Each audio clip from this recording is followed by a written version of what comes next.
This is Pet Life Radio. Let's talk pets.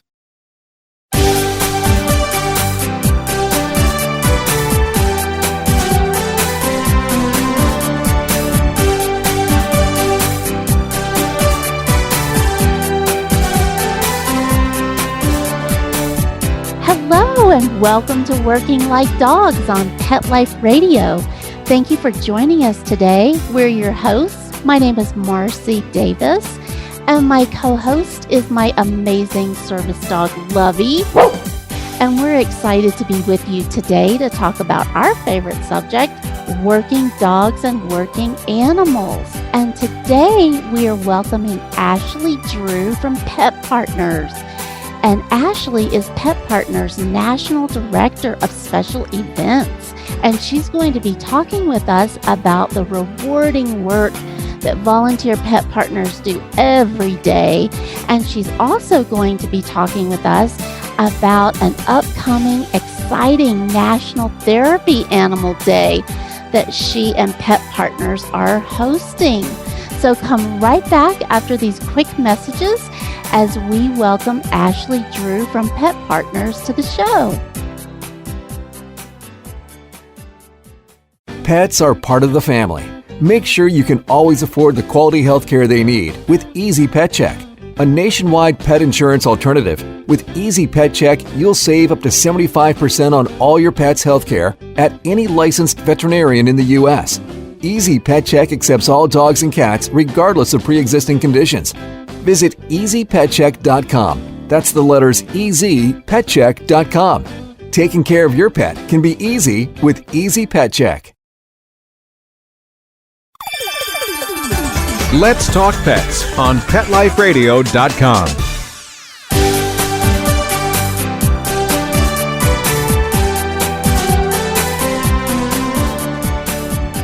Welcome back to Working Like Dogs on Pet Life Radio. We're so thrilled to have Ashley Drew with us today from Pet Partners. Hello, Ashley, and welcome. Hi, thank you so much for having me. This is so exciting. Yeah, well, we're just so thrilled for you to be with us, and we love Pet Partners. So first of all, let's just get started by you telling us about Pet Partners. What's your mission, Ashley? And give us a little background about your history. Absolutely. So Pet Partners' mission is to improve people's health and well-being through the human-animal bond. I'm sure you've experienced it yourself that you just can't help but smile when you see an animal or a dog. And so that joy that everybody, feels with their own pet is something that's very near and dear to our hearts, and especially our volunteers.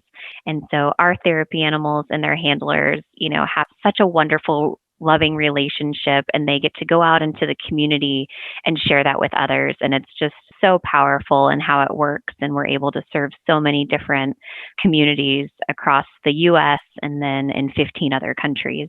Oh, wow, that's awesome. Well, I have to laugh when you were saying that about when we smile. I was thinking, and some of us squeal. Yes, when we see the animals, we got to do more than smile because they're so adorable. So tell us, there's so much confusion about therapy animals and service animals. Yeah. So tell us, Ashley, what's the difference in Pet Partners therapy animals? What is that? Perfect. Yeah, that's a great question. So the difference between a service animal versus an emotional support versus a therapy animal is that a service animal or an emotional support animal serves one-to-one. So that animal serves their owner. And so that's what's different about us is a therapy animal serves one-to-many. And so our therapy animal teams, which is the handler, which is the human part of the leash, and then their animal work as a team, and they go into the community to meet others. And so it's okay to pet our therapy animals, whereas with a service animal, a lot of times you can see on their vest, it says, "I'm working, don't touch." Whereas ours is very much encouraged, that ours, can help you reduce your stress. Like there's all different things there's all this research that's backed within the therapy animal community, which is why we're considered the gold standard. And so it's really, really great what our therapy animal teams get to do within the community. I love that. Well, I love the way you described that. That's a great way to look at it. That Lovey, she works with me, just me. But the pet therapy dogs, they can work and serve a lot of people. So I love that, the one to one and one to many. That's a great way, Ashley. Thank you for saying that. Yeah, so tell us how, because I know you guys have some pretty serious standards for your dogs. So tell us, how does someone get their pet certified as a pet therapy animal? Sure. And so we actually, it's called registration. So we don't certify any animals. Thank you for clarifying that. Yeah. Yeah. Yeah, no, not a problem. So it first starts with the person. And so if you're interested in becoming a Pet Partners Therapy Animal Team, you would go to our website under the volunteer tab and you'd create a profile. And then you would get registered to take the handlers course, where it tests your knowledge on how you can, read the signs and symptoms that your animal is kind of showing you. And so you take that test. And then once you pass that, you go on to the next step, which would be scheduling your evaluation. And the evaluation is an in-person test that you actually take with your animal. And you go through a bunch of different kind of scenarios that you would during an actual in-person visit. And so the evaluator would ask you to ask your dog to sit, and then they would see how they would respond if they approached you without addressing the animal. And then they would be like, okay, now I'd like to see you, walk your dog on a leash, and I'm going to tell you to stop periodically. And so a lot of basic obedience kind of comes into play during the evaluation. And then once you test and you pass your evaluation, you get a complex or predictable rating. And then from there, you submit the rest of your paperwork. And once you get your credentials, you get to go into the community and visit. Oh, nice. It's really wonderful. Animals need to be at least 1 year old, except for rabbits, guinea pigs, and rats. They need to be at least 6 months old to become a therapy animal team. And I guess let me back up real quick. We registered 9 different species. Thank you. That was my question. Yes, you read my mind. Yeah, which that's so different than service animals, well, at least in the United States, because the Americans with Disabilities Act changed a few years ago, and now they only, and we do certify, so it's only certification for dogs and horses under 100 pounds.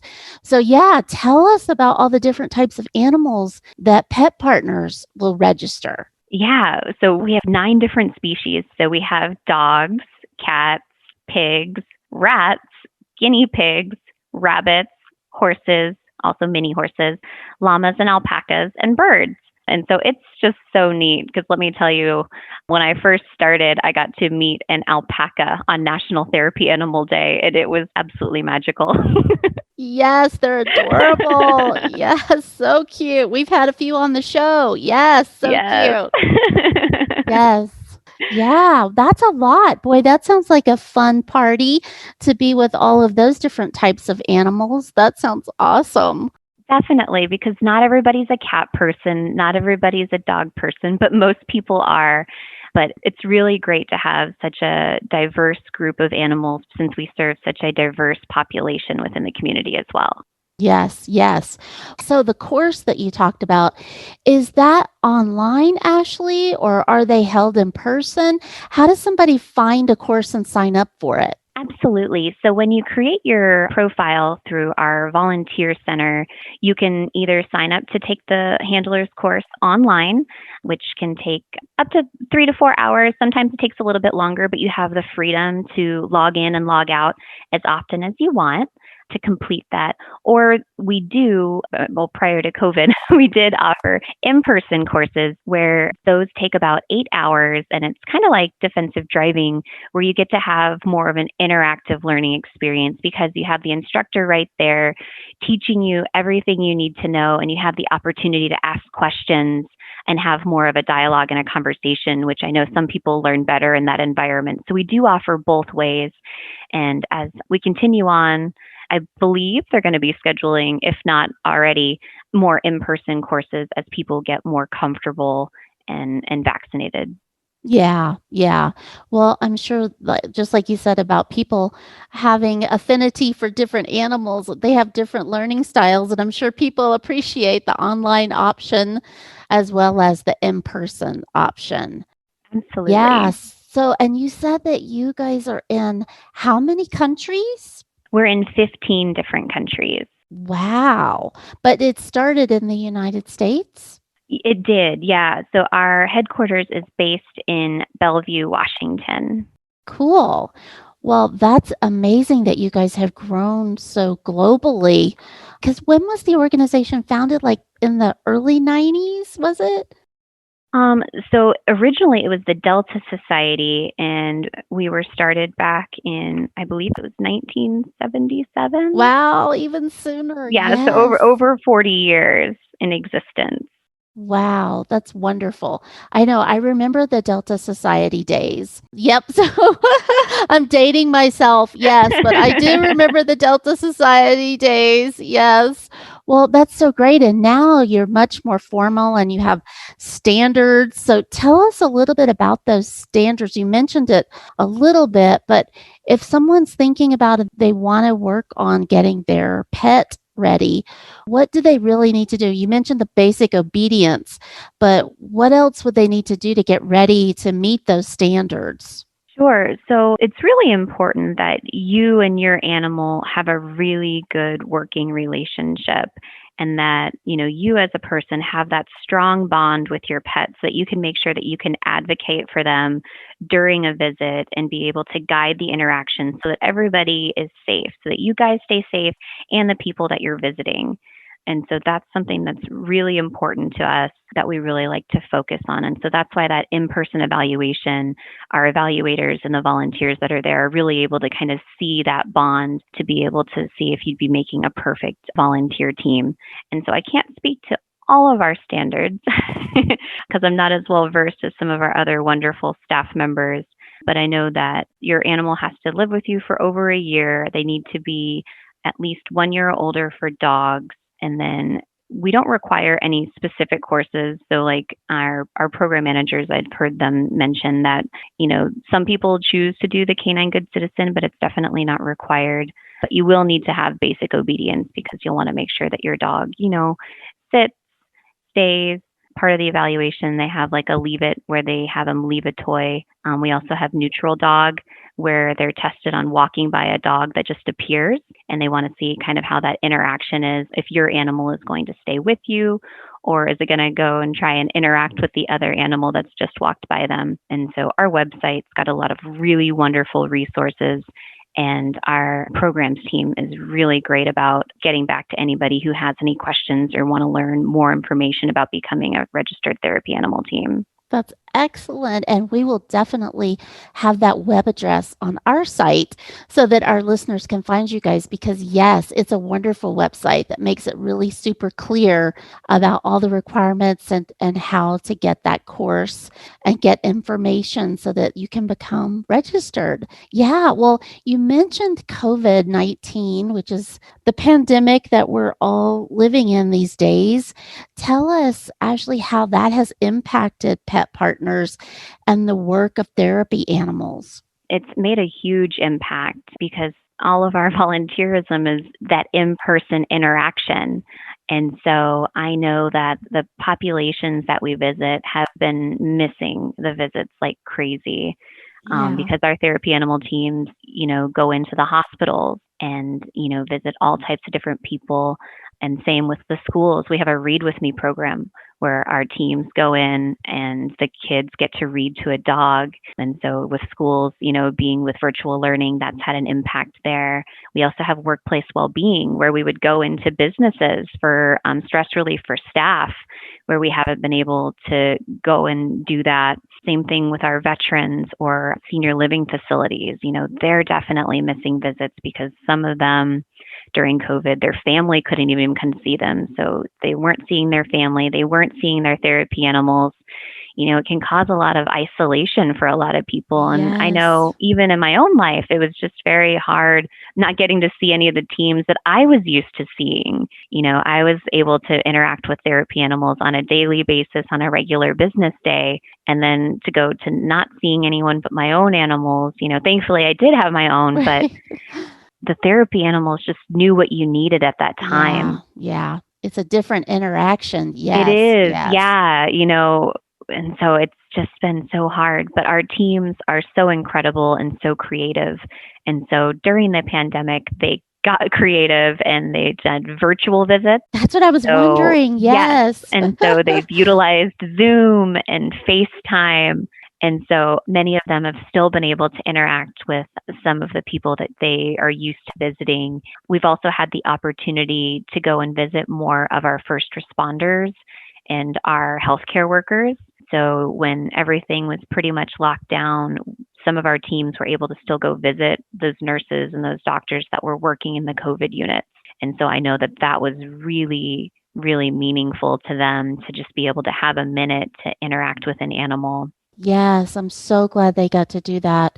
Yeah, to go into that high risk area. That was pretty high risk that they were going into, but oh, I'm so glad because boy, they're needed now more than ever.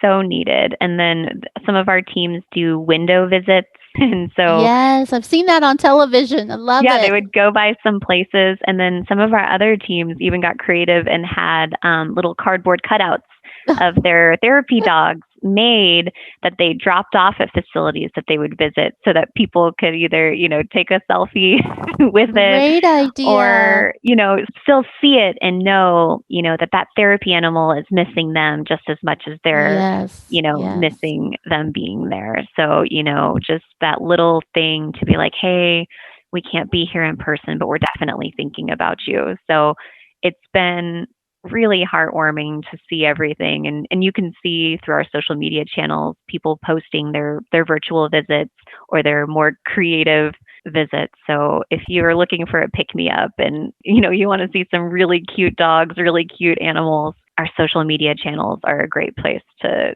go for sure. Oh, that's awesome. Yeah, I love all those creative ideas. What wonderful ideas of how to still connect. Even if we couldn't be in person, it was still you're making that connection. Well, we are going to take just a quick break and hear some important messages from our sponsors who we love. But we want to come back and we want to hear about this exciting National Day that you have coming up. So everybody come right back after these quick messages because Ashley's going to tell us about National Therapy Animal Day. Come right back. Take a bite out of your competition.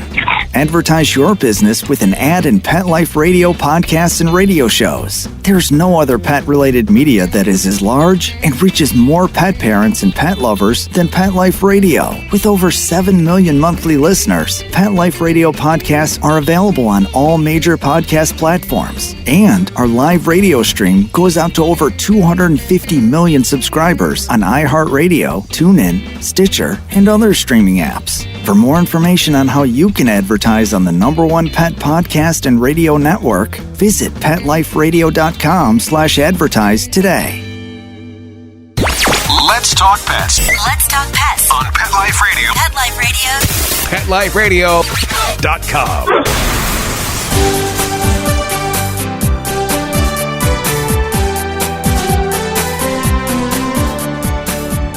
Welcome back to Working Like Dogs on Pet Life Radio. And we're visiting today with Ashley Drew from Pet Partners. And before the break, she was telling us about all the amazing ways that Pet Partners are providing therapy to all different kinds of people and all the different kinds of animals that actually can get registered as a pet partner. So, Ashley, you got to tell us, big drum roll, what do you guys have planned for us this year? So this year, and more specifically this Friday, is going to be National Therapy Animal Day, which is a really special day that Pet Partners actually created to recognize and celebrate our amazing therapy animal teams. I love it. That's such a great idea. I love honoring those teams. And how are people celebrating? What's going on? Yeah, so there's so many different things that we can do. And so some of our teams like to celebrate on social media by showing their support by using hashtag National Therapy Animal Day, hashtag Pet Partners, and posting some fun photos and stories of them doing some of their favorite visits. We also encourage the community that if they've received a visit to also post and tell their favorite story about how they were able to receive or demonstrate the power of the human animal bond, because there's just so many impactful stories that I've heard, especially since I've started, of people being in a coma and then a therapy animal has visited them and licked their hand and then they've awoken. And the therapy animal team had no idea, and then the family members around them just start, crying and are just overjoyed. And so there's just so many crazy, impactful stories that it makes me really, really love what I do. And like every time I meet a new team, I'm like, tell me your favorite experience. Tell me your favorite story. Yeah, I know. Well, that's exactly what you're reading my mind, Ashley. That's what I was thinking when you were talking, and then sharing that about someone being in a coma and having that interaction. Oh my gosh, I can only imagine what that means, not only for that person, but for the family members Right. that are standing by so worried and to see that connection. I mean, it's so powerful. You have like the best job in the world, Ashley. I do. I love what I do. And my main role is fundraising. And so, like, that's my way that I can contribute is to help inspire people to raise money so that we can bring more awareness and register more teams and, get more people out in these communities to do just the amazing work. Yeah. So that's my little way of, being a part of this, because our volunteers are the heart and the soul of this. Yeah, absolutely. Well, what advice would you offer to someone who wants to become a Pet Partners volunteer? How do they get started? What would you advise, Ashley? Yeah, I mean, there's definitely no time like the present. National Therapy Animal Day is the perfect time to start your volunteer journey and, to change lives for the better through the human animal bond. We've had so many people actually start the process during the pandemic because they've had, the time at home. They've been spending it with their animals and kind of reconnecting with them. And so getting started is very easy. You just go to petpartners.org and to the volunteer section, and then you'll create your username and password for your profile. And then you would start by getting signed up for the handlers course, which we spoke about earlier. And then from there, it's just step by step. And we've got a bunch of wonderful volunteers that can, help you along the way. So they do the course, they get that done, they do a great job with their animal. How do they start going out in their community? How do they start working like with a hospital or a library, or how do they get those opportunities locally? Absolutely. That's a great question. So there's lots of different ways. So depending on what you're passionate about is kind of where it'll lead you. I know some of the teams that I've spoken with, they've said that their dogs, for example, if I'm going to talk about a specific species, really love kids. And so that's how they got into the Read With Me program and got into working with the schools. We've also had other volunteers that are like, I just want to, I want to volunteer with anybody, and so when you become a volunteer, you can actually search for volunteer opportunities in your area.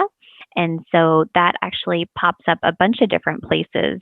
And so we've got a really great resource through the volunteer center for places that are requesting visits, because we've got a lot of different facilities that would love to have therapy animal teams, and we just don't have enough to meet the need. So for people that are open and interested in, visiting any sort of population, the website's a great place to go. And then we also have wonderful community partner groups, which are kind of volunteer-led groups within various cities where they have kind of their own wonderful network that are made up of handlers and therapy animals. And so getting connected with them, they can also let you know where there's different visit opportunities in the community. And then you can always call us too. And so say that you wanted to work at retirement facility or go visit at retirement facilities. We can give you a list of the ones that we have in your area. There's all different ways to get involved and to follow your passion. And it's really just kind of finding out what works best for you and your animal. And we've also, some of our cities have mentor programs where they'll pair you up with an established therapy animal team, and you can go and kind of shadow a visit and see how your animal interacts in those different populations, so to speak. So there's lots of different things. Oh, yeah, that's great. I love the idea of partnering, especially if you're novice and just starting out. It can be a little intimidating. Although I have to say, Lovey is dual trained. She was trained first as a service dog, but then I registered her as a pet therapy dog, which was a totally different little training that she and I went through. And she actually does some pet therapy work at a school and at our local hospital and at a local substance use disorder treatment center. So That's awesome. yeah, and it is. I wish I would have had another team to work with because it can be a little daunting if you're shy, like Lovey and I were. But boy, being on that leash, you don't have to say much because when they go in, whatever animal it is, how furry and adorable they are, it's amazing how people light up and how doors open and you're able to go in with your dog and be with other people. It is pretty darn magical. Yeah, I completely agree. And I think the mentor program is wonderful. I've witnessed it here firsthand locally. I live in Arizona, and our Southern Arizona Community Partner Group has established a mentor program. And so whenever somebody passes their evaluation, they get paired up with a team. And I think it's just really great. Yeah. That's an excellent idea. Yeah, I mean, that is perfect, really, where you have that mentorship opportunity and you get to watch a master in action, which is so great. It could really help you build your skills. But again, if you don't, I still really encourage people to go for it like Lovey and I did because it was a little daunting. But when we went in that first classroom, it was just the way the kids responded to her. It was just all my fears were quickly alleviated when she started connecting with them and the kids read to her and how they wrote her letters at the end of the school year thanking her for listening and helping them improve their reading skills. Such a gift. Yeah. Oh, it's so sweet. I love it so much. And speaking of sweet, I know we kind of touched on, different ways that we can celebrate National Therapy Animal Day. We have a signature event called Treats and Sweets Day, where people participate by baking treats for people and pets in honor of National Therapy Animal Day. So we actually have that going on right now. We did a Facebook Live last week with a couple of our bakers. And then we've got a couple of our therapy animal teams that'll be doing either Facebook or Instagram Live on National Therapy Animal Day for little baking competitions or kind of sharing some updates on their fundraisers. So that's another wonderful way if you're passionate about baking or if you just have a passion for fundraising. Or being the taster. Yes, that sounds really great. I know Lovey would really want to be the taster. Yeah, Treats and Sweets Day. Oh, I love that.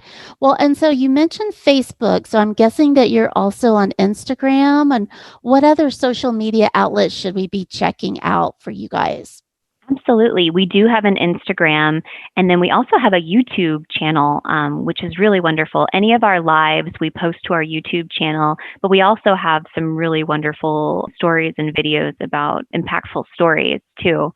So it's got a really wonderful resources going to our YouTube channel because we also have a lot of different specialists within the therapy animal field that have been doing different interviews. And Taylor, who's one of our wonderful researchers on staff, she's been working with animal-assisted interventions and bringing, kind of more awareness around that. So we've also got a lot of really great resources there too. Yeah, it sounds like you guys have just a tremendous amount of content that's so helpful to your volunteers. Yeah, we're certainly trying to provide everything, and if we don't have it when people ask for it, we definitely get it created. So it's just wonderful. We've got a wonderful team, and we have wonderful volunteers. So we're very, very lucky. Yeah. Well, I know our time is almost up, Ashley, but I just have to ask you to share with us your favorite story of a Pet Partners team that's not a canine team. A favorite story of a team that's not a canine team? That's a good question. I'll have to think. When I first started, I actually went to an evaluation, and it wasn't a visit, but it was a teenage girl who decided that she wanted to get her miniature horse registered. And so after she went through the process, she passed the evaluation, she shared with us that her little sister had passed away from cancer. But before then, she had been visited by a therapy animal team. And so it really inspired her sister to get involved. And so after that happened, she decided to get registered. And then since then has been bringing her mini horse into the children's hospital so that she could kind of pay it forward in a way. And it ended up being her little sister's horse. And so I thought that was just so beautiful, because we have so many stories like that where people have been touched by a visit or by a family member that was visited and that inspired them to get involved. I just think it's so wonderful. I was raised volunteering, and I think, more and more people need to learn about the importance of volunteering and getting involved in your community, whether it's, with our charity or another. Volunteering is just magical. Yeah, it changed my life. I started as a volunteer at 11, and it changed my life. So yeah, I could not agree with you more. And I have to ask you quickly, what is the age that Pet Partners will have volunteers? What's the youngest? That's a great question. I believe it's 12, but don't quote me on that. Yeah, that sounds probably about right. I was 11 and I had to get special permission. Yep, so 12 sounds about right. Well, Ashley, I can't thank you enough for the work that you're doing. It's just so wonderful. And we're just so thrilled about Pet Partners and about National Therapy Animal Day. We will be celebrating it along with you, and we'll be following you on your social media and your YouTube channel. So exciting. Thank you so much. Thank you so much for having me. This has been really wonderful, and I really appreciate it. Awesome. Well, we hope you'll come back with us and visit with us again. Absolutely. Okay, we're going to hold you to it, Ashley. Thank you. And thank you, our listeners, for being with us. We're so glad you could join us, and we love hearing from you. So please keep your questions, comments, or ideas for future shows coming. And you can email me and Lovey at Marcie, MARCIE, at PetLifeRadio.com. So thanks so much for being with us today. We look forward to being with you again soon, and take good care. Let's Talk Pets, every week on demand, only on PetLifeRadio.com.